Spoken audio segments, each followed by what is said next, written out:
What is a dodo bird? Sounds like a silly name, right? But it holds a sad story to its name.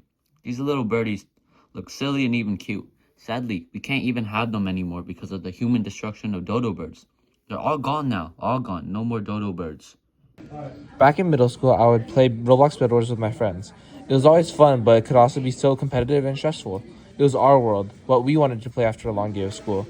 Then an update came, and Bed Wars added the dodo birds to their game. That was the first time I learned that dodo birds were.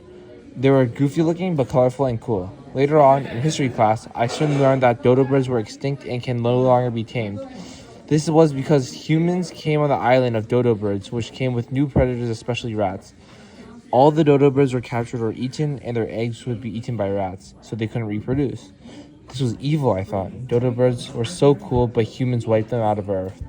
In my research on EBSCO, the dodos served as a significant example of the ecological impacts resulting from human activity. The dodos were peaceful with no predators, that's why they adapted to what we know them as.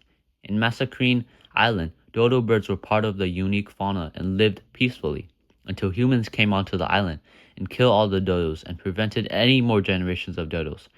The extinction might seem unimportant and just a silly and sad story for a goofy bird, but this teaches us more. It shows that nature was good without us, and when we join in, we just ruin it. The government must be aware that if we also do this to other islands with exotic animals, then everything would go extinct sooner or later. We need more people to understand this lesson to stop the collapse of other environments and protect them from harm and extinction. We must take action on protecting the ecological environment, educating young students of the consequences of human disruption to habitats and environments that we shouldn't have ever laid our hands on.